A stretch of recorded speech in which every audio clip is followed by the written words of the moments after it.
Creo que vale.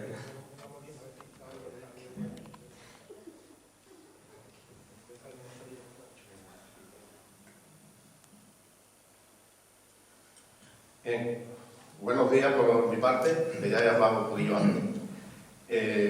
Yo soy Juan Porra, que soy secretario de la CEA, la Sociedad para el Estudio Andaluz. Y bueno, vamos a empezar este acto ya, vamos a continuar con el momento de lo que tenemos habitual, que es la conferencia inaugural de esta 10ª Junta de Escritores de Andaluz, y que llevamos percurando desde hace bastantes años ya, que encontrar una persona que sea de aquellos lugares donde realizamos lo que es la Junta de Escritores, de aquel territorio donde estemos, que la conferencia nos la dé alguien de la zona, en este caso con la provincia de Huelva, y estuvimos, bueno, pues nos gusta de que sea alguien también del terreno, que alguna vez de verdad esta norma no la hemos llevado a rajatabla, ¿no? Pero bueno, intentamos, procuramos de hacerlo. También he de confesar, o hemos de confesar por parte de la organización, que Antonio no fue nuestra primera opción, ya se lo comenté. Y no es de mérito hacia su persona, sino que ahora lo comentamos, que él también, espero que disculpe pero que ya lo he hablado con él. Nuestra primera opción que estuvimos planteando el profesor Jerónimo de la Jera, de la Universidad de Huelva, que ha estudiado mucho el tema del andaluz, de la lengua andaluza, que yo personalmente no lo he conocido, pero gente que lo ha conocido me ha dicho que era un entusiasta de nuestra lengua, de los estudios del andaluz, de como le queramos llamar, de distintos calificativos.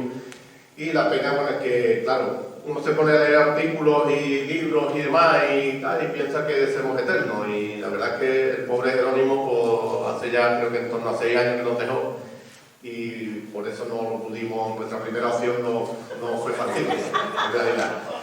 Cosas que pasan, ¿no? Entonces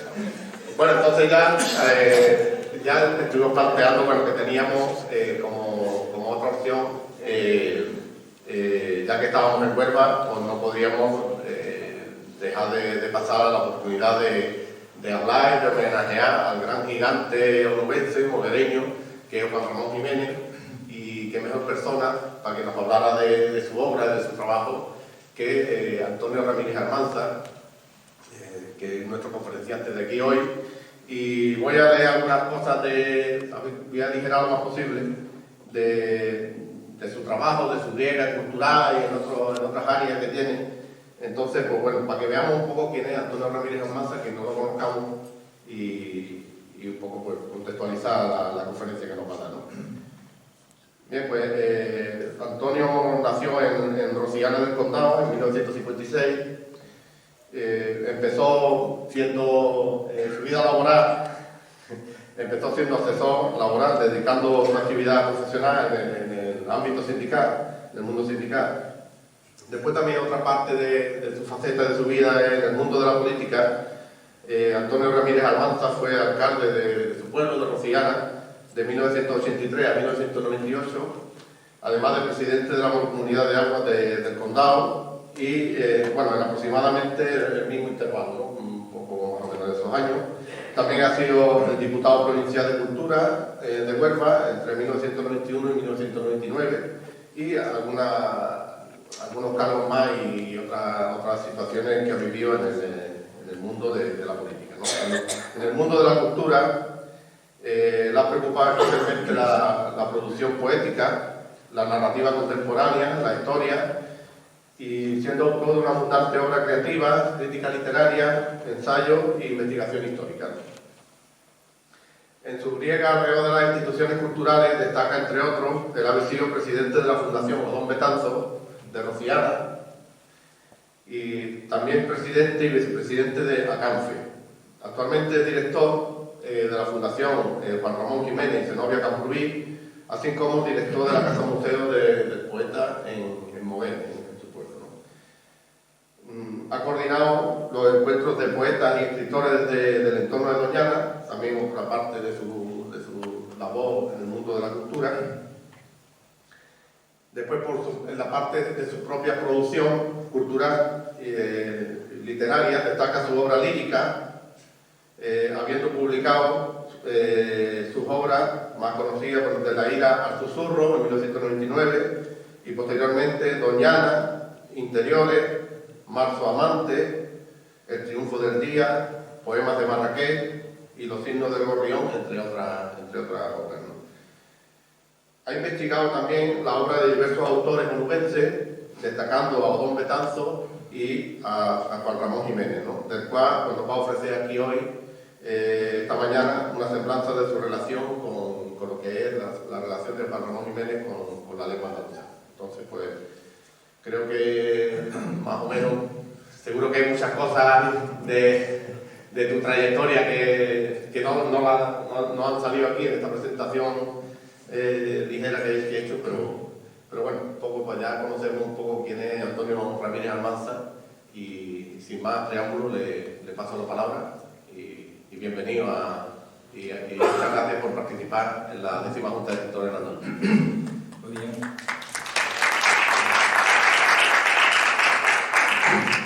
Muchas gracias, Juan. Superado el síndrome de ser el segundo.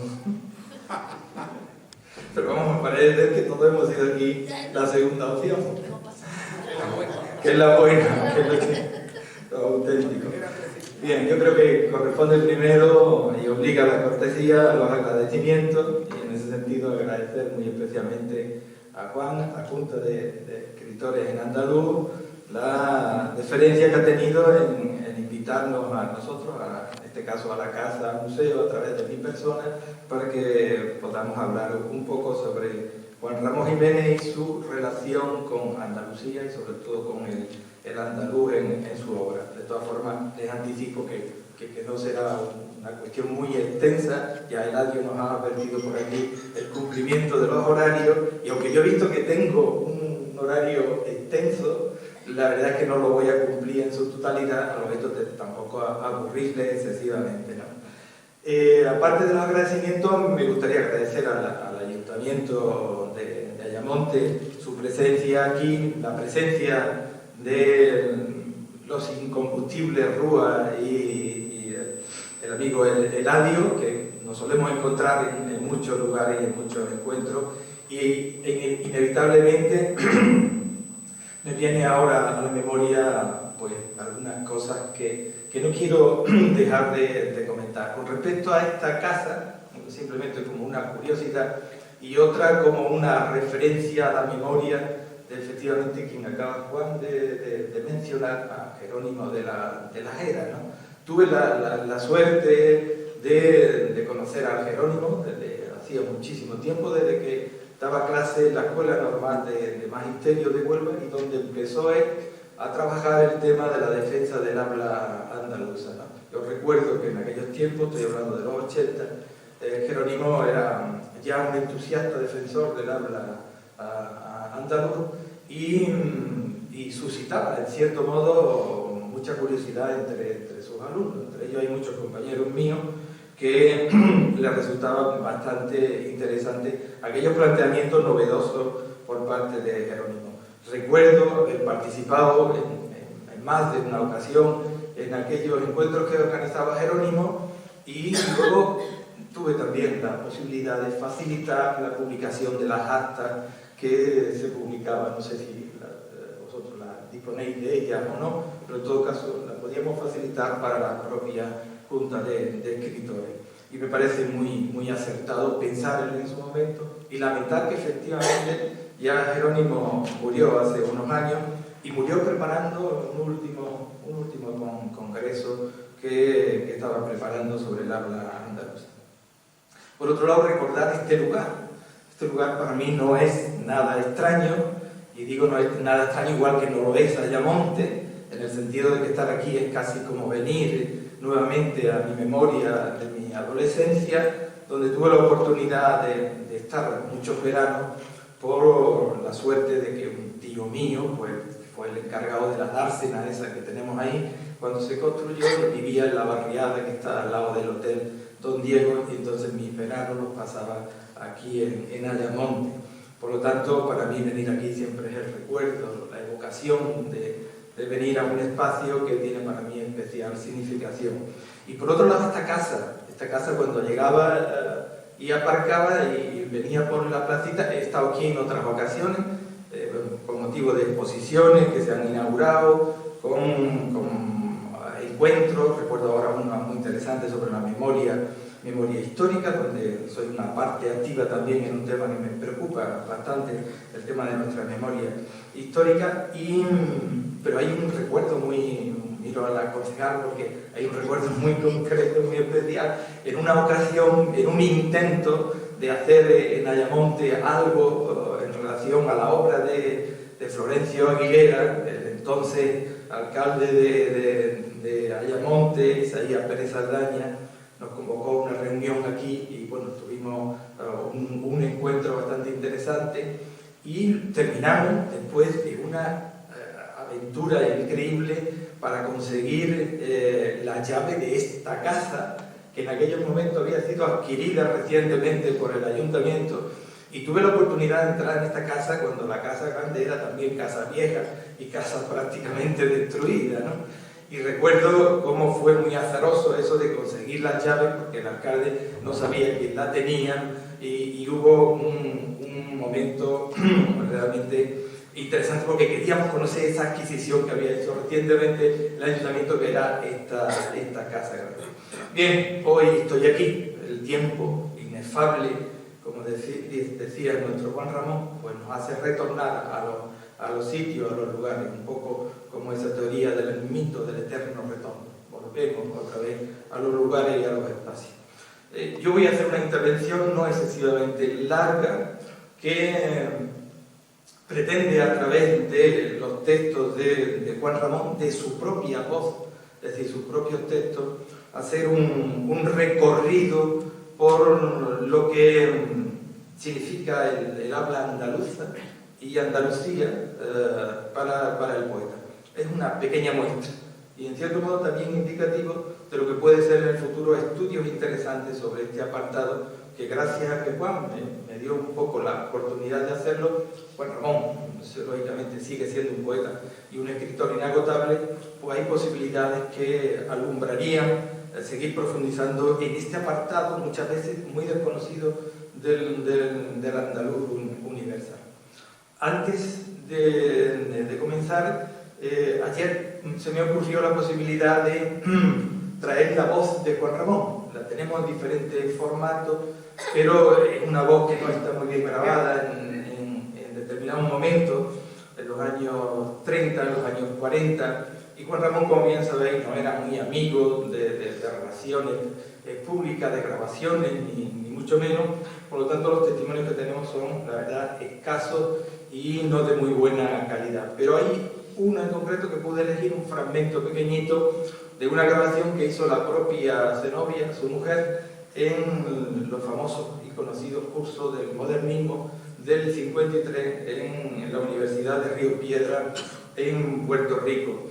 Me parecía que, en la medida de lo que puede permitir en este caso la técnica de aquellos momentos para que lo podamos escuchar con cierta calidad, que podía ser interesante que escuchaseis la voz de Juan Ramón ya casi al final de su vida, cómo hablaba, porque en definitiva estamos aquí para ver cómo hablamos los andaluces, pues cómo hablaba Juan Ramón Jiménez, ya que llevaban muchísimos años de exilio.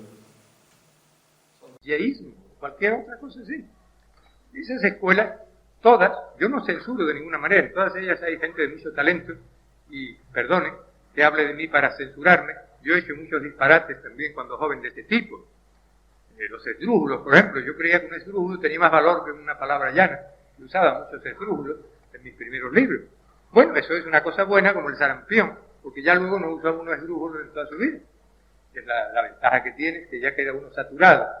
En España, cuando van a un muchachito joven a una confitería para pretender ser dependiente, el primer día le dicen que se coma todos los dulces que quiera, le da un gran cólico y ya no come más dulces nunca. Es el gran sistema de que no coma dulces. Pues es igual, cuando uno es joven, se hacen muchas cosas de esas y luego uno mismo ya está estomagado y ya es una gran cosa. Los imitadores también son muy útiles. Porque, por ejemplo, Ortega y Gasset, todos los grandes escritores tienen palabras propias. Es decir, tienen las palabras de todo el mundo. Pero hay algunas que les gustan más que otras. Como escriben, las usan más en sus obras. Usan arcaísmos, usan neologismos, etc. Están muy bien en ellos, porque cada uno, Unamuno, en España, Ortega, Azorín, tienen un grupo de palabras que no tienen otros, porque tienen distintos modos de pensar y prefieren determinadas palabras. Por ejemplo, Unamuno usa mucho brizar, con Z, que es mecer, acunar, mecer en la cuna, brizar. Entonces viene cualquier mascuercillo, un escritorzuelo joven, y coge las palabras de Ortega, las palabras de Unamuno, y todas las pone en una página.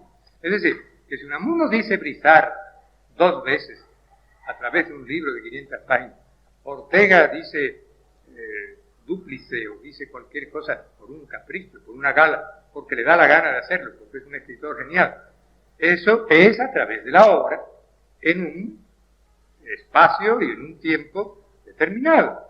Pero claro, los imitadores creen que como esto es lo importante, pues eso hay que meterlo en todas partes. Escriben una página y allí están todas esas palabras metidas. El resultado es muy bueno. Ortega, o el que sea, se estomaga y ya no las usa más, usa otras. Bueno, tiene sus ventajas, es como tomar una curva. Es una cosa muy conveniente que haya imitadores, porque hace que los escritores no se amaneren usando palabras que son un poco diferentes. Bueno, la grabación no es muy buena, pero de todas formas me parecía interesante que escuchaseis la voz. Yo se la enseñaba el otro día a un amigo y me decía, prefiero no escucharla, porque la imagen que tengo de Juan Ramón no se corresponde con esa voz que estoy escuchando, ¿no?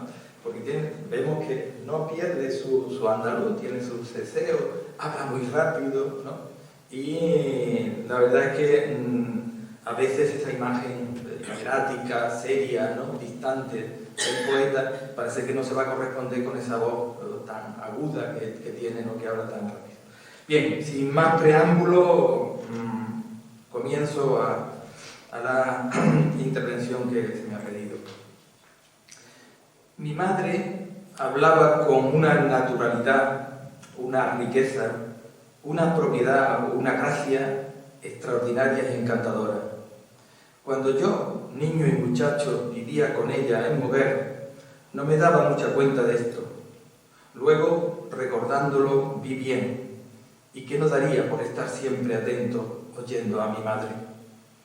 Con este fragmento de un texto que escribe Juan Ramón entre 1942 y 1944 desde Washington, podríamos sintetizar hasta dónde el poeta de Moguer siente su lengua andaluza, la que no va a olvidar en un solo momento de su trayectoria vital, siempre imbricada, unida, indisoluble a su más elevada sensación de sentimiento por Andalucía.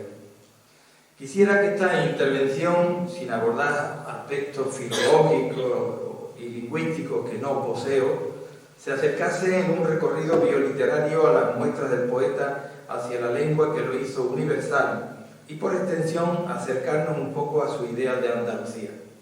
Pretendemos que a través de los propios textos de Juan Ramón nos acerquemos a su pensamiento con respecto a su lengua materna. Tenemos razones suficientes para afirmar que de la obra de Juan Ramón solo se conoce aquella parte más popular, la que inmersa en su elegía andaluza ha llevado a todos los confines de habla hispana la popularidad de Platero y yo. Se olvida así, por ejemplo, una de las obras más inmensas de la lírica española, que, sin perjuicio de la idea transformadora que supuso el lirismo español en el siglo XX, a partir de su diario de un poeta recién casado, todo lo cambia. Todo entra irremediablemente por el verbo desnudo que nos llevará a la poesía contemporánea. En el camino han quedado sus textos en prosa poética, aún pendientes de publicar en su totalidad, su pensamiento, reflexiones, aforismo, su poética renovadora de lo que se conoce como el último Juan Ramón, es decir, aún desconocemos más de un 10% de su obra inédita que lo convierte 64 años después de su muerte en uno de los poetas más vivos de la poesía española de los siglos XX y XXI. Lejos ya de los combates generacionales y y el anecdotario de su época, el andaluz universal forma parte sustancial del clásico autor, imprescindible para entender la poesía española en los últimos 100 años. En esta breve aproximación intentamos penetrar en los entresijos de sus textos, diseccionarlos y seleccionarlos en el recorrido de su obra, buscar su pensamiento y sus ideas sobre su matria, expresión que le gustaba articular a Juan Ramón cuando se refería a su tierra de nacimiento. No quisiera dejar de comentar ese término que algunos han querido situar desde el egocentrismo a la vanidad, desde la lucidez al compromiso, cuando el poeta, que me estoy refiriendo, se autonombraba a sí mismo el andaluz universal. Mucho hemos leído de esta apropiación del concepto, exagerado en extremo en algunas ocasiones por parte de algunos de sus críticos.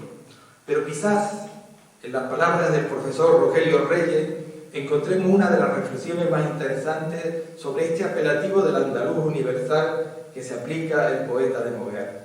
Juan Ramón era en extremo reticente a la oleada del castellanismo literario que se desprendía de los escritores del 98, desde Unamuno a Azorín y Antonio Machado, e incluso del primero Ortega, y se resiste por razones estrictamente culturales y vitales a aceptar lo que él consideraba una falsa sinéctoque, es decir, a identificar a España con Castilla como representación mental de lo español.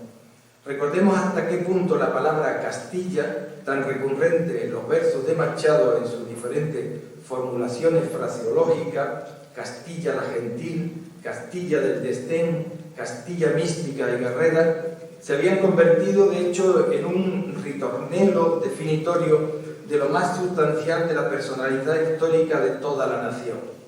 Juan Ramón, que venía, como dice, de la Andalucía del mar y los jardines, nunca compartió ese entusiasmo con los pardos de la meseta central, y esa pudo ser una de las claves que le impulsaron a firmar con el título del andaluz universal, expresión que a primera vista puede parecer una paradoja, pero que en la conciencia del poeta no tenía nada de contradictorio.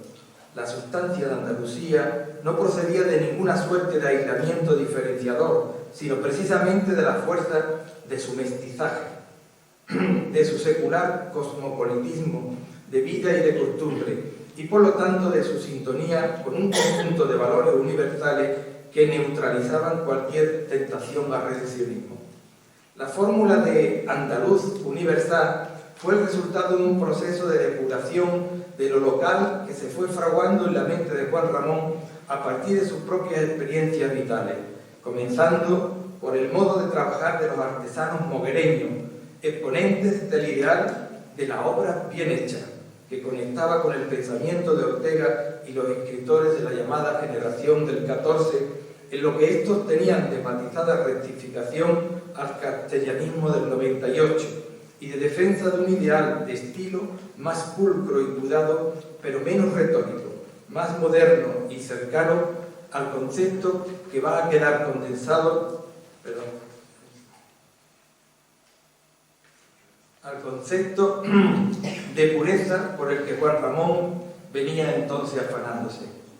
Yo tenía, dice ya el propio Juan Ramón, yo tenía conciencia de que era andaluz, no castellano, y ya consideraba un diletantismo inconcebible la exaltación de Castilla, y sobre todo de la Castilla de los hidalgos lampones, tan de la picaresca, por los escritores del litoral, Unamuno, Azorín, Antonio Machado, Ortega mismo. Prefería yo, y sigo prefiriendo, a los escritores que escriben de los suyos, Baroja, Miró, Valle Inclán, en su segunda época, y nunca pude, aun cuando haya contado muchas veces en prosa lo que veía en Madrid, donde yo vivía, o en mi viaje por los norte de España, considerarme castellano. Declaro francamente que soy enemigo de ese eternismo casticista de Mesón del Segoviano, Cofradía de la Capa y otras necedades tan cercanas al patio de Monipodio, y creo que el mejor hijodalgo es el hijo de su tiempo, de su lugar en el espacio y de su conciencia. Mi idea instintiva era la exaltación de Andalucía a lo universal en prosa y en verso, a lo universal abstracto, y como creo que es verdad que el hábito hacía al monje, yo me puse por nombre el andaluz universal, a ver si podía llenar de contenido mi continente. Vemos que esta idea de universalización de Andalucía no va a ser el resultado de una improvisación o de un modismo literario. Al introducirnos en las entrañas de su obra, el ideal andaluz lo encontramos desde sus primeros momentos. Sirva como ejemplo la carta que dirige en 1924 a la jovencita Isabel García Lorca, la hermana del poeta, a la vuelta de Granada en aquel recordado viaje que hizo Juan Ramón con Federico. Le dice: mi porvenir, como mi pasado, está en Andalucía y solo en Andalucía. Los andaluces tenemos que quererla tanto que por nosotros se derrame en todo el mundo, no universalizándose ella, sino andalucizando nosotros el mundo entero. Podemos ver aquí con cierta claridad esa idea que va a trascender a la imagen primigenia de su Moguer natal, germe siempre de proyección hacia lo universal que le hace expresarse con contundencia cuando recalca: yo soy un enamorado de mi pueblo, del pueblo universal, de sus costumbres, su arte, su eficacia, y ser poeta me lleva a desear este mejoramiento. El concepto va a quedar condensado al final de su vida con la maestría de la depuración en sus años finales, como escribe en Espacio y Tiempo, su poema definitivo, en algo así como, les leo un texto ciertamente que hay que leerlo varias veces para llegar a una claridad del mismo. Dice el poeta: el real mover imaginativo del centro que supuso una imaginativa Babilonia real, de suburbio de otras eras presentes, superpuestas en plazas y calles de luces y colores que, aún tropezando su fábrica, se encauzaban entre sí maravillosamente en un diverso y único estallido multicolor, los paraísos no perdidos todavía. Si todos nos uniéramos en todo, estos claros del campo nuestro, nuestro cuerpo, estas caras y estas manos, el mundo un día nos sería hermoso a todos, a una gran palma solo, una gran fuente solo, todo unido y apretado en un abrazo como el tiempo y el espacio. Por otro lado, el poeta no va a dudar nunca de dónde procede su auténtico equipaje léxico, el orto de la expresión literaria, y se vuelve a remitir siempre a sus orígenes. Mi léxico, con ese, lo he aprendido casi todo de mi madre, tan pintoresca, tan directa, tan exacta, tan concisa, aguda y fina en su palabra.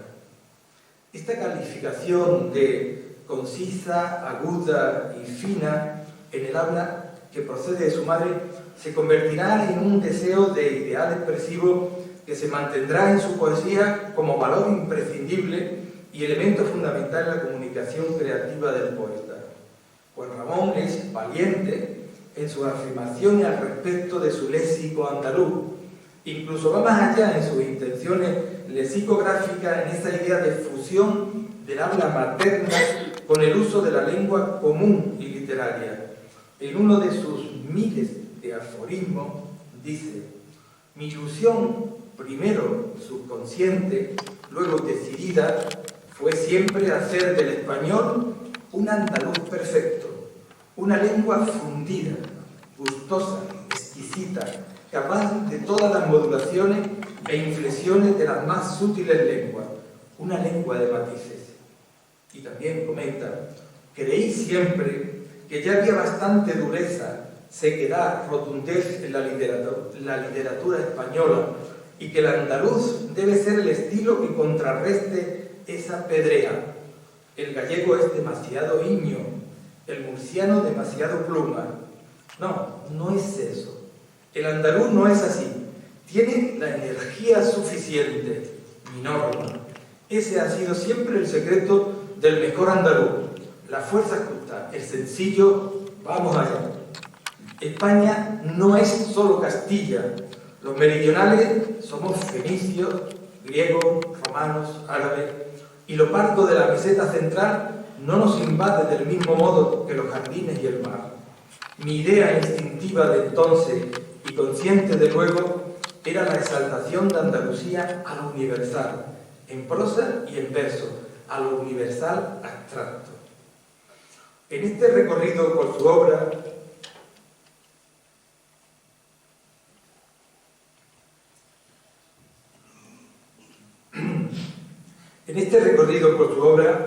se observa con claridad que su idea de Andalucía se encontraba intrínsecamente unida a la lengua, no desde lo local exento de fondo, sino desde una concepción de lo universal.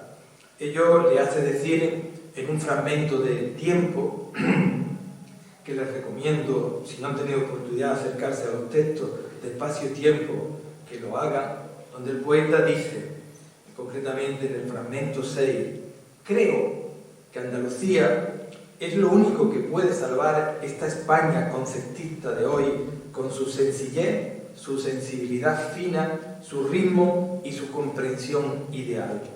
Pero no la Andalucía de Lorca, ni la de Alberti, ni la de Manuel Machado.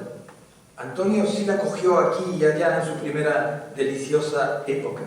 Andalucía es, creo yo, lo que más acerca a España a lo universal.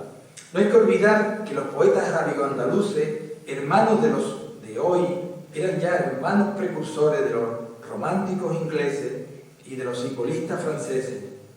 ¿Quién hubiera podido vivir siempre en Andalucía, una Andalucía posible, comprendida por los políticos? Entendemos que se ve claramente cómo Juan Ramón reconocía en el pueblo andaluz la esencia antigua de pueblo culto que, con su sentido creativo, se acercaba a lo que el poeta identificaba como trabajo gustoso.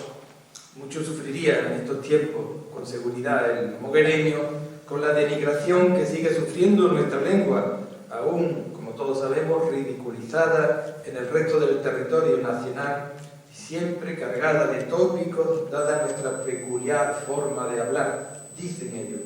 Bien contento, seguro, estaría Juan Ramón en esta jornada de defensa del habla andaluza. Pero indudablemente, para el poeta, fue una permanente ensoñación su batallar por la lengua. En Orillas de Vida y Obra, texto que aparece en Metamorfosis, el poeta va a ser muy contundente, mucho más contundente, cuando dice: yo soñaba para nuestra lengua una poesía ideal y material, espiritual y sensual, encantadoramente universal como la mejor de la griega, la india, la china, con menos retórica y menos nacionalismos, más alta de esfera, más oreada y más libre, poniendo mi sentido total, la fortaleza y la sensibilidad de sus sienes a esta altura, esta elección, esta libertad de la palabra española. Me he sentido con ella como con alas en los brazos. Seguimos viendo que pocas dudas dejan sus firmes convicciones respecto a la importancia que da a su tierra y al habla. Pero, como hemos comprobado anteriormente en alguna de sus expresiones, no es la Andalucía costumbrista y de aires decimonónicos en la que él mismo vivió. Juan Ramón atisba una Andalucía lejos de lo pintoresco, más en la línea del vanguardismo literario del momento. Esto le hace decir, mi querido amigo, el profesor Vázquez Medel, que he podido demostrar que, contemplados en su conjunto, los testimonios de una conciencia andaluza en Juan Ramón son impresionantes, anteriores y superiores en número e intensidad a los de otros escritores como Lorca o Alberti. Por ello, cuando Juan Ramón, obligado desertor de Andalucía, recapitula en España todo lo vivido y todo lo por vivir, vuelve al campo amarillo de la infancia y descubre las claves de su existencia, dulce como la luz en el amor, en una ciudad, Nueva York, que es igual que Moguer, es igual que Sevilla y que Madrid. Todo desde un fondo con signo trascendente que, en palabras de Rogelio Reyes, es un proceso interior que le condujo a estas convicciones tras su experiencia biográfica, sin duda determinante en la forja de su ideal de Andalucía como categoría moral y estética, también de profundo conocimiento del modo de ser de la gente en un pueblo representativo de la Baja Andalucía, del que nos dejó una visión edénica y elegíaca sobradamente conocida a través de Platero y yo. Juan Ramón, hijo de la burguesía agraria de Moguer, al que su madre, por su precoz imaginación, llamaba Juanito el Preguntón y Juanito Figuraciones, era un niño solitario, soñador y contemplativo, cuya formación inicial fue muy parecida a la que recibió también Lorca, asimilador, al igual que él, del rico patrimonio folclórico transmitido por madre y criada o recibido en las migas, siempre en contacto con una cultura de extracción rural que servía, sin embargo, de cauce a romance y cantares, dichos y refranes tradicionales, variedades del cante flamenco, etcétera, etcétera.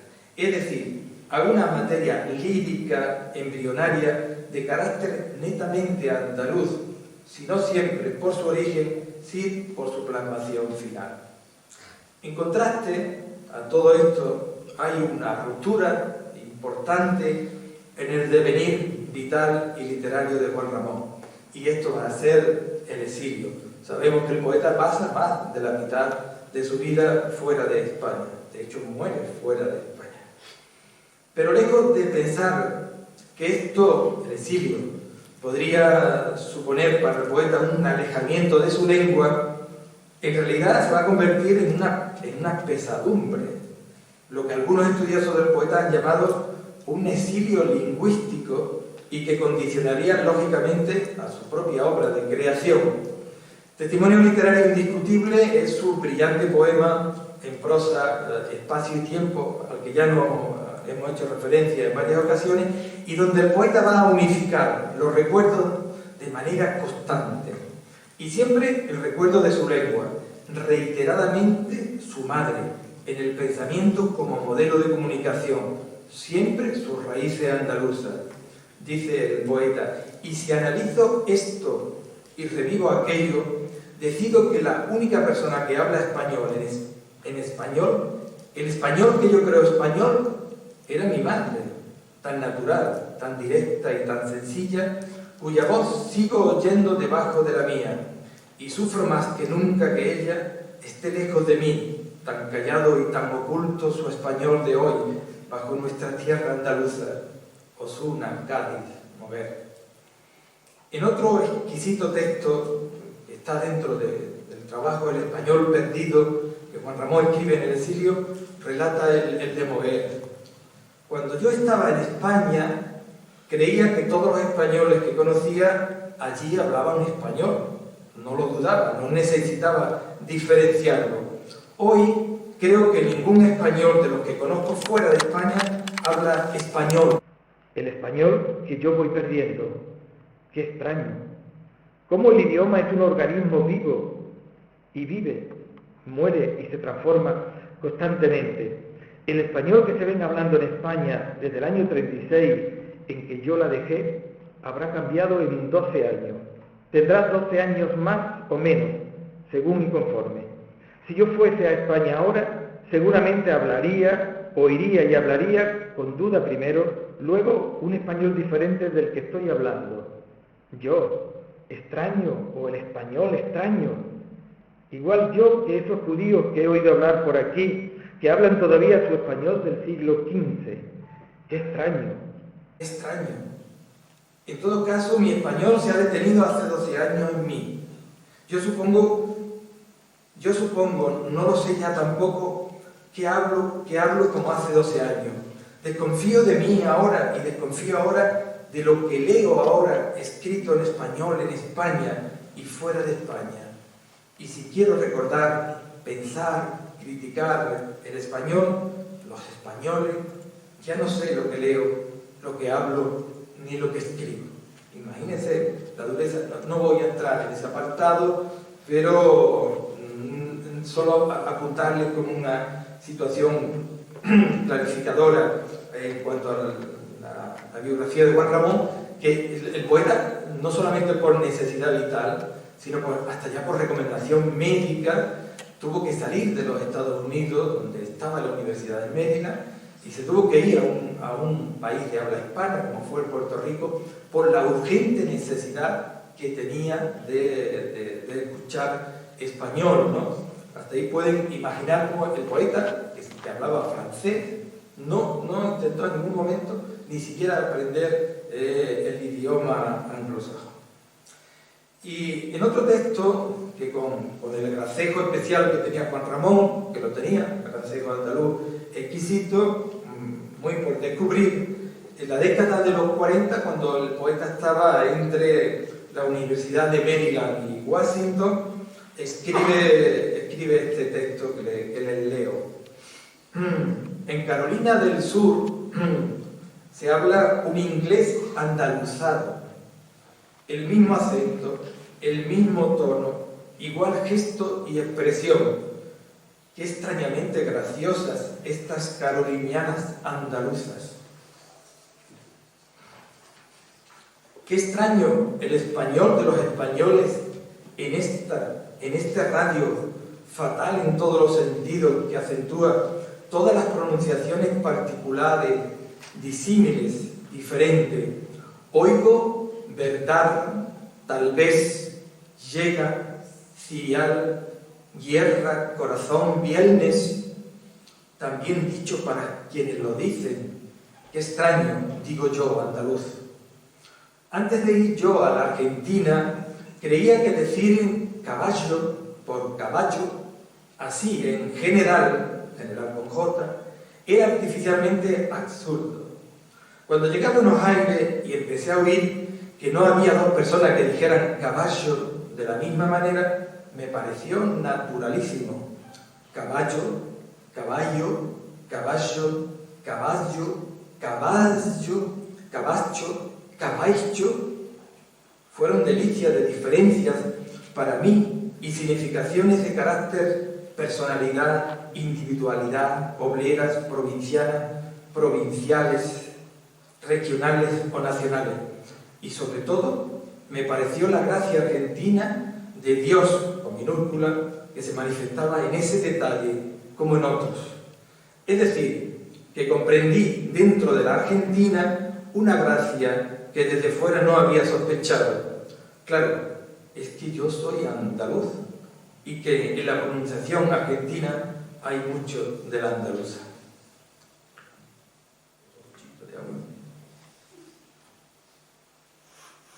Anticipo que voy entrando en la parte final. La indiscutible, creo que no se duda, influencia de Juan Ramón en la poesía española del siglo XX hace que, al analizar la lengua en su obra, especialmente los matices del habla andaluza, se tenga que tener presente el especial cuidado que ponía el poeta en su tarea literaria, preocupado siempre rigurosamente por el lenguaje.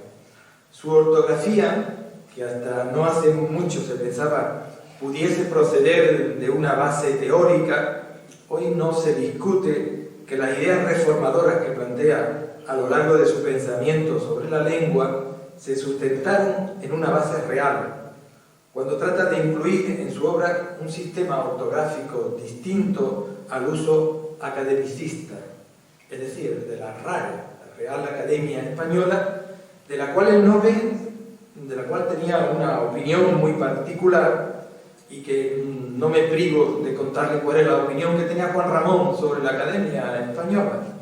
Sirva en todo caso este texto de 1953, ya Juan Ramón muy maduro, muy próximo a su muerte, y que en una entrevista en un periódico le preguntan, entre algunas cosas, por la Academia Española, y él responde esto. La Academia Española, como todas las academias, puede considerarse desde diferentes puntos de vista. Veamos algunos: como premio al mérito, como ganancia material por lo que pueda reputar a uno e influir en la venta de nuestros libros, como asiento cómodo, un gran sillón numerado, como instituto de trabajo. No me interesa como premio, prefiero mi ramilla de perejil espartano. Tampoco la quiero como ganancia material, porque creo que el público tiene buen instinto siempre. Como asiento cómodo, estoy mucho más a gusto en mi casa, donde me siento donde se me antoja. El fin de la academia debería ser reunir los mejores filólogos, historiadores y gramáticos para dar unidad a sus trabajos lingüísticos. En cuanto a mí, que no soy gramático, historiador ni filólogo de oficio, prefiero hacer a solas y a mi modo creador el trabajo instintivo e inteligente de conservación o renovación idiomática del que yo sea capaz. Me parece que los verdaderos creadores lingüísticos, un Miguel de Unamuno, por ejemplo, no se entenderán nunca bien con los críticos especializados en la gramática, porque la sola discusión de lo que uno está creando sería una traba innecesaria. Nuestra propia conciencia debe decidir por gusto y con sorpresa. A mí, y ustedes perdonen que me cite, me han invitado 3 veces a ocupar un sillón de la Academia Española, en la época de la monarquía, de Alfonso XIII, de la República y del franquismo. Las 3 veces decliné afectuosamente el honor. La segunda, mi querido amigo Gregorio Marañón, que tiene la coquetería de pertenecer a todas las academias, un capricho propio de su volubilidad, vino una noche a mi casa durante la República para decirme que la academia había decidido votarme por unanimidad para un sillón, si yo estaba dispuesto a aceptarlo. Según me dijo Marañón, la academia había decidido establecer un turno de académicos de derechas y de izquierda, y a mí me tocaba ser poeta académico izquierdista.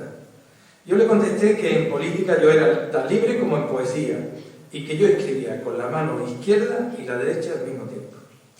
Me salto algunos fragmentos.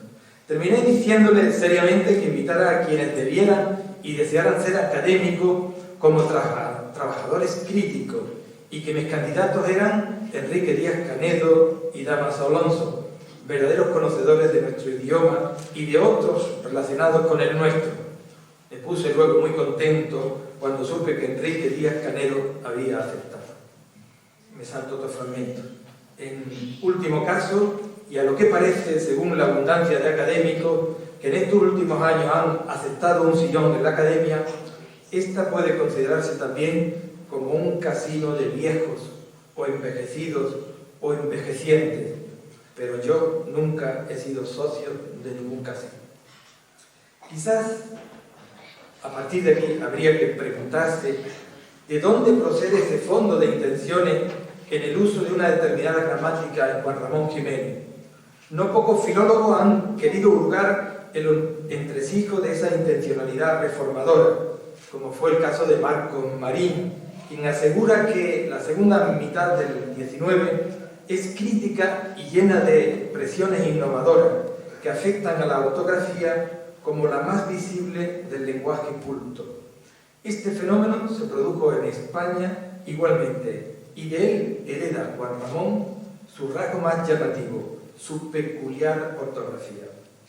Pruebas de estas observaciones de Marín son indudablemente, y lo hemos podido verificar porque trabajamos todo el día en ello, los ejemplares que nos encontramos en la biblioteca personal que custodiamos en Mover, un diccionario académico de 1899, un prontuario de ortografía también de la Academia de 1894, y sobre todo varios ensayos relacionados con el problema de la reforma y modernización del español.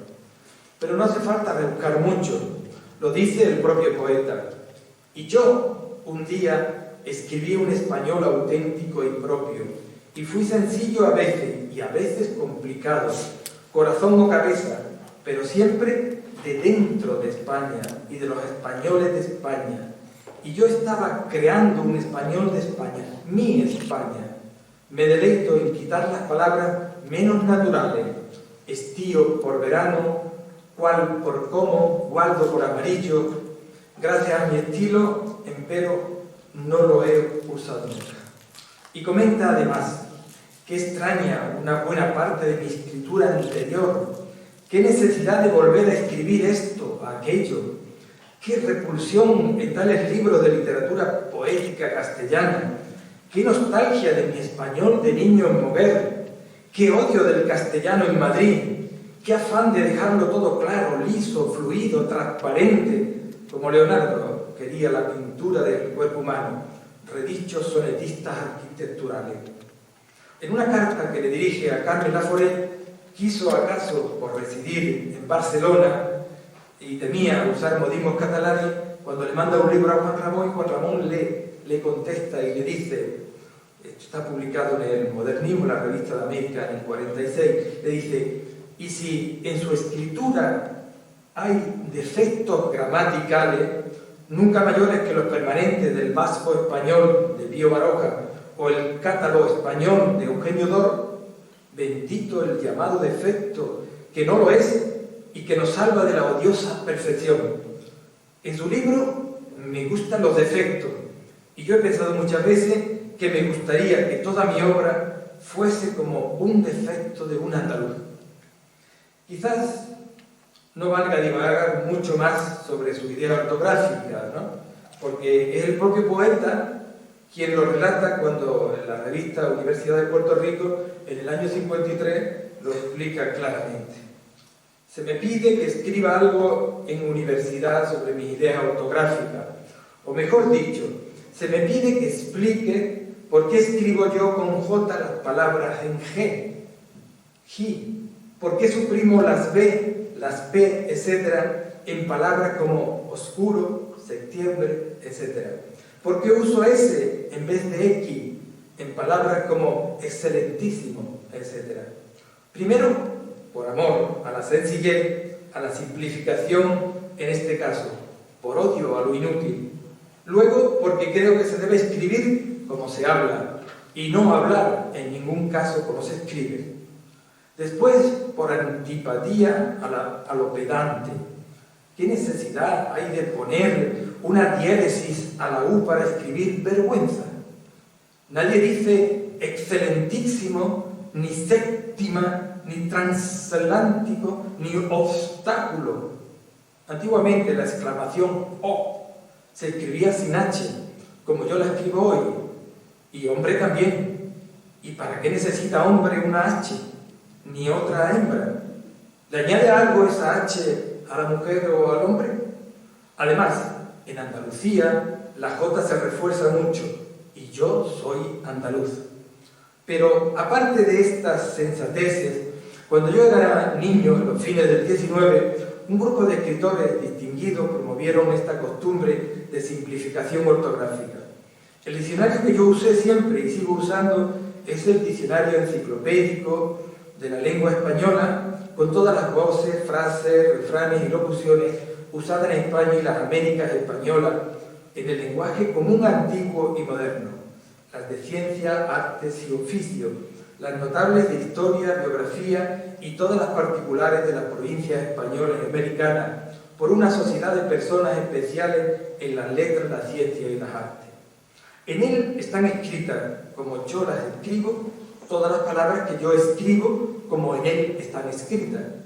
Este diccionario era de uno de mis abuelos, y en él encuentro siempre todo lo que no encuentro en ningún otro diccionario enciclopédico. Siempre ha viajado conmigo y lo uso como libro de cabecera. Yo leí a Fígaro por primera vez en una preciosa edición que aún poseo, impresa en París, con esta misma ortografía que yo uso. Un tío mío, hombre de gran cultura y viajero incansable, y quien me legó una parte de su hermosa biblioteca, escribía así, y me pidió que yo lo hiciera. Y como me gustaba, lo hice. De modo que como me acostumbré a escribir así desde niño, me pareció absurdo escribir de otra manera. Mi J es más higiénica, me parece, mi J es más higiénica que la blanducha G. Y yo me llamo Juan Jiménez, y Jiménez viene de Exímenes, en donde la X se ha transformado en J para mayor abundamiento. En fin, escribo así porque soy un testarudo, porque me divierte ir contra la academia y para que los críticos se molesten conmigo. Espero pues que mis inquisidores habrán quedado convencidos después de leerme con mi explicación y además de que para mí el capricho es lo más importante de nuestra vida.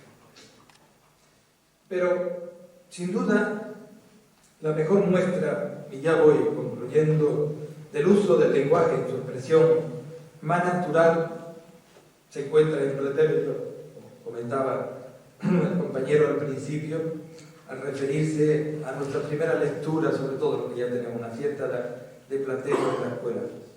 En el artículo Hablas Meridionales, el andaluz, refiriéndose a lo que él llamó literatura dialectal andaluza, el profesor Manuel Alvar, reflexiona diciéndonos que cualquier lector de Platero sería capaz de recordar algunas voces de un castellano desusado, algunas significaciones diferentes, cierto agreste regusto. Junto con todo ello, explicable por la naturaleza del libro. Más extraño parecería encontrar dialectismo en la obra poética del andaluz universal. Sin embargo, existen. Existen y su caracterización es difícil de hacer si no se tiene un conocimiento directo de la realidad local. Por eso el dialectismo de Juan Ramón aparece atenuado, borrado casi por su íntima estructura moguereña. A partir de aquí, y no por conocido en los estudios lexicográficos del habla andaluza, me gustaría dejarle unos ejemplos de lo que algunos han llamado habla coloquial andaluza o vocabulario fuertemente dialectal dentro del andaluz que aparece en Platero y yo. No podemos olvidar que el premio Nobel quiso subtitular su obra más conocida como Elegía Andaluza y consecuentemente en ella recalca giros populares, dicciones que dan a la construcción literaria un mayor valor por los contrastes que recoge de la rigor en el habla popular. Les relato ahora una selección que he hecho de algunos de los ejemplos más significativos que aparecen.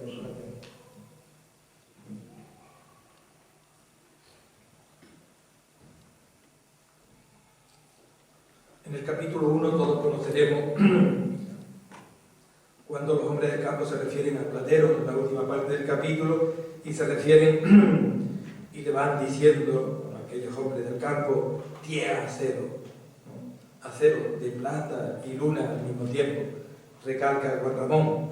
O si se fijan en para mí uno de los más exquisitos capítulos de Platero, en el capítulo 2, una esposa blanca, como el poeta, cuando le interroga al hombre oscuro que pretende cobrar los tributos, recibe aquella exquisita respuesta del poeta, ¿no? Y le dice, ¿va algo? Y Juan Ramón le dice, vea usted, mariposa blanca. No menos revelador son los niños, muy presentes en Platero y yo, sobre todo los niños pobres, que aparecen en el capítulo 3 cuando se creen príncipes y magnifican con su fonética andaluza las escasas pertenencias que tienen sus padres. Y uno dice, mi padre tiene un reloj de plata, y el mío un caballo, y el mío una escopeta. Juan Ramón le recalca, reloj que levantará a la madrugada, escopeta que no matará el hambre, caballo que llevará a la miseria. O en el capítulo donde el ceceante lastimero de la mujer furtiva de Doñana, a quien se le había reventado la vieja escopeta a su marido, y llega con mucha premura donde estaba Juan Ramón con un amigo suyo y pregunta, señorito, ¿está ahí este médico? O la sentida y dulce Carbonera, con su hermanito en brazo, le canta una nana para dormirlo. No le voy a cantar. Mi niño se va a dormir en gracia de la pastora, y por dormirse mi niño se duerme la arrulladora. O la niña tísica del capítulo 46, a quien le había mandado el médico salir al campo a que le diera el sol de aquel mayo helado, y la pobre no podía. Cuando llego al puente, ya ve usted, señorito, ahí al lado que está, me ahogo. Vemos que los niños, con sus gracejos y miseria, están presentes en la mayor parte de los textos con expresiones en andaluz. Así aparecen en los albérchigos, donde el poeta recoge con su sonoridad andaluza una copla serrana que canta el niño que con su burro va por las calles vendiendo los albérchigos. ¡Qué grande fatiguilla! Ya yo lo pedía. Yo a ti no te culpo, ni te culparía. O la de la niña que pregona larga y sentidamente sus piñones tostados, a los tostaditos piñones. O el niño lloroso que viene al loro, que viendo al loro muerto en su jaula, se apresura a decir, pues no le ha faltado nada, ni comía ni agua. De indiscutible valor, y voy terminando el léxico, tiene la conversación del poeta con León, uno de los personajes que aparecen en Platero y yo, el decano de los mozos de cuerda de Moguer, que tocaba los platillos en la banda de música, y le dice, ya usted, don Juan, los platillos, el instrumento más difícil, el uniquito que se toca sin papel. Ya usted, cada cual tiene lo suyo. Usted escribe en los diarios, yo más fuerza que Platero. Toca usted aquí. Y no menos la aturdida conversación con el guarda de un parque de Huelva, donde el capítulo se llama El Vergel, donde pretende entrar y le dice tajante y firme el guarda a Juan Ramón, que va con Platero, el burro no puede entrar, señor. Y el poeta, mirando más allá de Platero, olvidado naturalmente de su forma natural, le inquiere, ¿el burro? ¿Qué burro?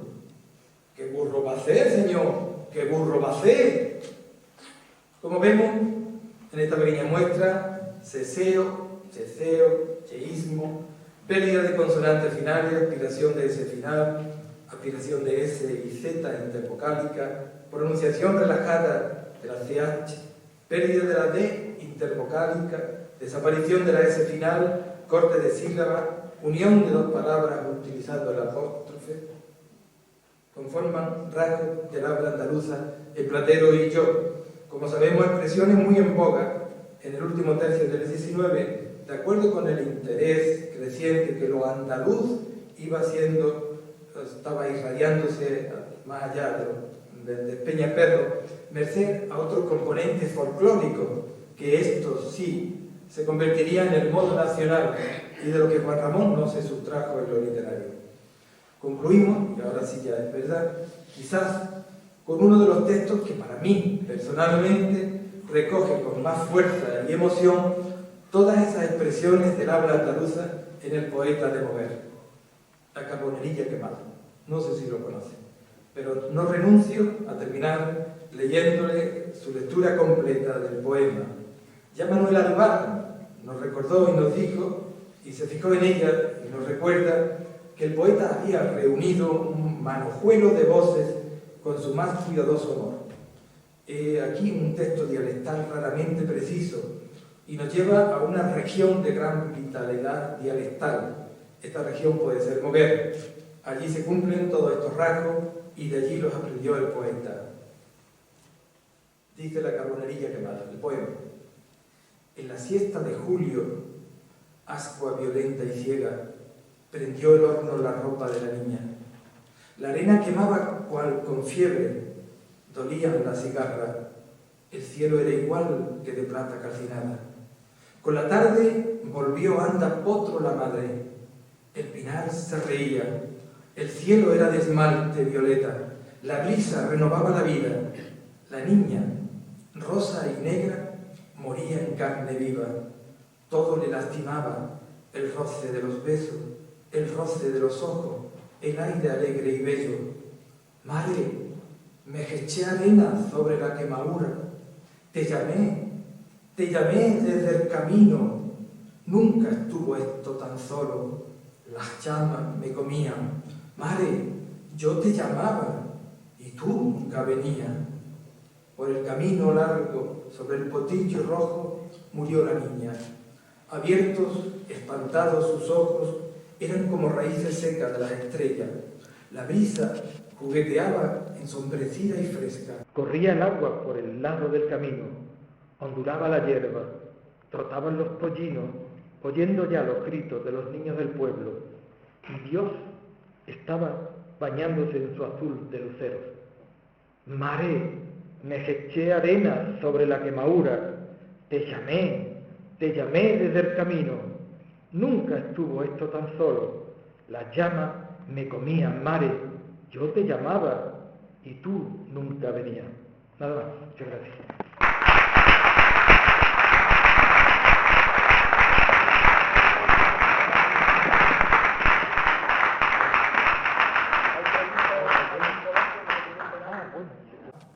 Yo quisiera preguntarle por qué, después de tantos años de la muerte de Juan Ramón Jiménez, en los medios oficiales españoles se le niega su verdadera personalidad.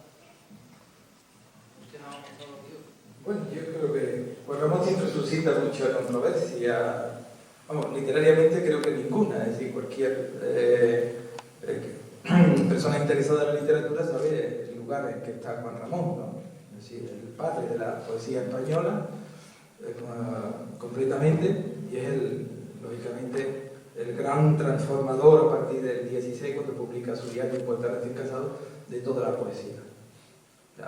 Lo que muchas veces resulta ciertamente curioso es con Juan Ramón o se tiene un apasionamiento total o se tiene hacia él actitudes también de no apasionamiento, ¿no? Y en ese sentido muchas veces nos encontramos, sobre todo yo me encuentro en muchísimas ocasiones, que cuando se me pregunta sobre Juan Ramón siempre se hace alusión al tema del anecdotario de Juan Ramón, su confrontación con la generación del 27, sus polémicas que tuvo con muchos de los coetáneos suyos. Y entonces, la verdad es que eso a estas alturas ya, ¿no? Creo que está superado. Y quien no lo quiera superar, me parece que entonces está lejos de lo que sería una clara crítica de lo que es la literatura española. Yo creo que Juan Ramón, yo no sé exactamente la pregunta que referí de que se le tiene olvidado, ¿no? Me refiero en el sentido o que se, o digamos su personalidad fuertemente andaluza no se resalta en los medios oficiales españoles. Bueno, no se resalta porque Juan Ramón va a la búsqueda de lo que se llamó la poesía pura, es decir, la poesía desnuda y una serie de conceptos que no entran tan abiertamente y tan claramente en lo andaluz como puede ser, lo he comentado aquí en varias ocasiones, que el tema de el andaluz más cercano que pueda tener Lorca, Alberti o Antonio Machado. Es decir, Juan Ramón no participa de ese folclorismo, por decirlo de una manera, o de una Andalucía más folclórica, y en ese sentido, pues lógicamente resulta mucho más atractivo escuchar a otros poetas que escuchar a Juan Ramón, que tiene una idea mucho más abstracta en el sentido de lo andaluz, ¿no? Y que lo explica bastante bien. No creo que haya otras razones, ¿no? Es decir, Juan Ramón, por lo que yo sé, pues llevo 20 años en la Casa Museo Juan Ramón Jiménez, son muchos años de encuentros, de jornadas, de ponencias, de viajes, donde mostramos a Juan Ramón y hemos tenido que superar mucho el anecdotario y mucho lo que significa un desconocimiento total de Juan Ramón. Y cuando digo desconocimiento total, lo digo ahora ya, que además también nos encontramos con un cierto alejamiento con las generaciones nuevas de la obra más popular de Juan Ramón, y no precisamente la que él quisiera, especialmente, que es Platero y yo. Ya Platero y yo no está en la escuela como estaba, ¿no? Está circunscrito casi a la Baja Andalucía, y se lee mucho más todavía Platero y yo en América Latina, es decir, se sigue leyendo mucho en Puerto Rico, en México, en Cuba, en Argentina, mucho más que aquí en España. Y en ese sentido, y se sigue leyendo mal, que ese es otro de los problemas que tiene Juan Ramón. Primero, que la obra más importante de la literatura española, en poesía, que se ha escrito en la suya, es decir, nosotros tenemos contabilizado hasta el momento, y no por cantidad, es decir, sino por calidad, aproximadamente unos 6.000 poemas de Juan Ramón, es decir, después de Lope de Vega, en cuanto a cantidad, no hay un autor tan prolífico en la literatura española. Tenemos todavía más de un 10% y llevamos 20 años publicando inéditos continuamente de Juan Ramón. Entonces, el problema es el desconocimiento del poeta y conocérsele solo parcialmente. conocérsele solo exclusivamente por Platero y yo, que es donde prácticamente se le juzga, y no entramos a fondo en lo que podía ser o pensar en el poeta que transforma la poesía en el año 16 con el diario Un poeta recién casado. Hoy la crítica no discute, la crítica literaria no discute que el gran padre de la literatura, de la poesía española es Juan Ramón. Lo hacen en el 16 con el diario, pero luego lo van a transformar nuevamente. El último Juan Ramón, lo que nosotros en estos momentos trabajamos en la idea del último Juan Ramón, y acabamos de publicar recientemente la lírica de una Atlántida, es decir, la condensación del último Juan Ramón del exilio, es una nueva transformación de la poesía española. Es decir, no hay poeta de los 50 que no diga que debe su magisterio a la poesía del Juan Ramón de los años 40. ¿De qué años 40?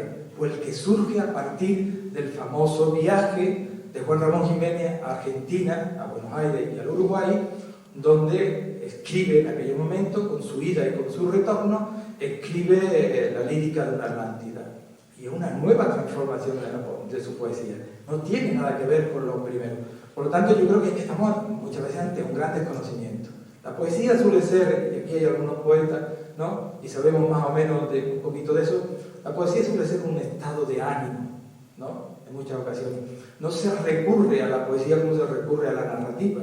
Generalmente, la mayoría de nosotros podemos estar leyendo ahora mismo alguna novela, pero si preguntamos qué libro de poesía estamos leyendo, si no estamos muy cerca de círculos poéticos o nos dedicamos a ello, no se lee prácticamente poesía. Y leer a Juan Ramón no es fácil, sobre todo el Juan Ramón último, que es sorprendentemente el mejor y el que, en definitiva, el que se está volviendo a redescubrir. Juan Ramón es un clásico, es decir, el tiempo pone todas las cosas en su sitio. Ya no nos vale que si comentaba sus peleas con Bergamín, con Salinas, con Jorge Guillén, no tiene sentido, ¿no? Estamos en otro concepto que previsiblemente las generaciones futuras volverán a situar a Juan Ramón en el contexto que realmente pertenece. No es solo el poeta del siglo XX, es también el poeta del siglo XXI. Todo eso se puede discutir, ¿verdad? ¿Alguna cosilla más? ¿Hay alguien, alguna otra Quería persona? felicitarlo porque el año pasado estuve en el museo y se tiene muy presente a Zenobia. Sí, sí. Porque gracias a ella también llegó a donde llegó. Sí, sí, Zenobia para nosotros, no, para Juan Ramón. Alguna vez nos pregunta alguna persona, ¿por qué le habéis puesto al museo? Porque se le puso en su momento Casa Museo Zenobia Juan Ramón, ¿no? Ese es otro tema en el que no voy a entrar, porque lamentablemente se ha hecho mucho daño al poeta a través de algunos escritos de algún periodista que desgraciadamente caló mucho en determinado sector interesado en la literatura, y en este caso, en el caso de Zenobia, particularmente, ¿no? La casa se llamó así por propia decisión del poeta. Cuando a él le preguntan en vida, las autoridades locales de aquellos momentos le preguntan al poeta, le escriben y le dicen: queremos adquirir las casas que fueron de su propiedad, la casa donde nació, la casa natal, y la casa donde vivió su infancia y adolescencia, que es donde está el museo actualmente. El poeta dijo: no, yo prefiero que sea la casa donde yo viví mi adolescencia y donde se desarrolla prácticamente todos los capítulos de Platero, y la casa natal, que en aquellos momentos era un cuartel de la Guardia Civil, él dijo que se quede como cuartel de la Guardia Civil, ¿no? Prefiero la otra, pero siempre con una condición: si la abren ustedes, el nombre de mi mujer siempre debe ir por delante del mío. No hay ningún documento, no hay nada donde Zenobia no esté siempre al lado de Juan Ramón. Siempre. Es decir, aquí este no es el caso muchas veces, es decir, detrás de un gran hombre hay una gran mujer. No. Al lado de un gran hombre hay una gran mujer. Y Zenobia, muy lista, muy inteligente, cuando se enamora del poeta, después de las vicisitudes que tuvo que pasar, porque su madre no quería que se casase con ese poeta muerto de hambre, pues se dio cuenta que estaba ante una persona con unas capacidades ya en aquellos momentos, en el 13, Juan Ramón era considerado uno de los poetas, en 1913, uno de los poetas más importantes de la literatura del momento. Es decir, era todavía un muchacho de 30 años, ¿no? Entonces se dio cuenta que estaba ante un auténtico inútil. Un inútil que no sabía freír un huevo, un inútil en el sentido que era un hipocondriaco, estaba con sus enfermedades depresivas y tal, pero que estaba ante un genio, ante una genialidad. ¿Qué hizo Zenobia? Renunciar a toda la parte intelectual y como creadora. No hay que crearse mucho, pero como una intelectual en el pensamiento que lo era, ella renuncia a esa parte de su personalidad y se pone al lado del poeta para ayudarlo hasta el final de sus días, hasta el momento de su muerte, un 28 de octubre de 1956, en que le da la noticia que a Juan Ramón le han dado el premio Nobel y descansó, gracias a ella. A Juan Ramón no le interesaba para nada ningún premio. Él lo cuenta aquí en algunas cosas que yo he dicho, ¿no? No le interesaba, no perteneció a ningún colectivo, no perteneció a nada, no aceptó jamás de elegir desde Ayamonte.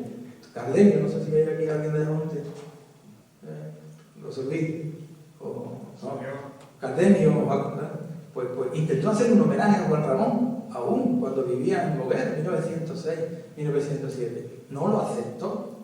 Luego el Ateneo de Sevilla le intenta hacer un homenaje también, porque ya estaba encumbrado, todavía no había escrito Platero y yo, lo estaba escribiendo en aquellos momentos. No lo aceptó. Es decir, no aceptó nunca nada. Pero ahí estaba Zenobia, trabajando. ¿Qué fue Zenobia para él? Todo. Su mujer, su amante, su enfermera, su amiga, su conductora, todo. Lo fue absolutamente todo. Tal es así que cuando muere Zenobia, Juan Ramón le sobrevive 18 meses. Se entregó totalmente, no decidió no seguir para adelante. Por eso para nosotros es fundamental la figura de Zenobia, a quien reivindicamos con luz propia, al margen de Juan Ramón. Hay una Zenobia, que es la que nosotros tratamos de reivindicar en la Casa Museo y por la que estamos permanentemente trabajando. Ya en este momento casi hemos publicado todo lo relativo a Zenobia, todo su epistolario, todo su diario, y ahora mismo hay una Zenobia que puede sobrevivir al margen de Juan Ramón. Difícilmente hoy día, cuando se hable de la España, el papel de la mujer española durante los 20 y los 30 en el siglo pasado, difícilmente no aparezca Zenobia. Zenobia está allí cuando se crea el Liceo, un club femenino con María de Maeztu. Zenobia está presente en todos los movimientos sociales que hay, sobre todo el periódico de la República. Zenobia es una mujer vanguardista en todos los sentidos. Es creadora, es una abeja industriosa, sostiene incluso el matrimonio en los momentos difíciles, crea tiendas de arte popular, se va al Parlamento y se pone a tirar octavilla y defiende el derecho del sufragio femenino en el 34. Hay una Zenobia desconocida, muchas veces, que no nos damos cuenta que sobrevive al margen de Juan Ramón. Difícil. Yo algunas veces lo pienso y las mujeres de los otros escritores no nos acordamos, no sabemos muchas de ellas, ni siquiera quiénes son. El caso de Zenobia es una cosa excepcional. El grande era Juan Ramón, pero la realmente grande, y quien lo hizo también grande, es Zenobia. Podríamos hablar muchísimo sobre esto, porque estamos ante un personaje realmente fascinante, adelantada a su tiempo. Muy bien, pues con esto justo cumplimos el tiempo pactado, es decir, que al final no te ha sobrado gracias a las dos preguntas. Yo estuve en una conferencia del profesor catedrático de la Universidad de Málaga, Antonio Gómez Yebra, sobre la relación de Zenobia y Juan Ramón, de su noviazgo y todo eso. La verdad es que fue apasionante y justo en la línea de lo que lógicamente ha contado Antonio. Ahí, sin la ayuda y sin haber estado Zenobia y con los problemas que tenía de depresión, Juan Ramón probablemente no habría sido la misma persona. Sería una cosa muy extraña, ¿verdad? Así que, por favor, un aplauso para Antonio. Y tenemos un receso de media hora.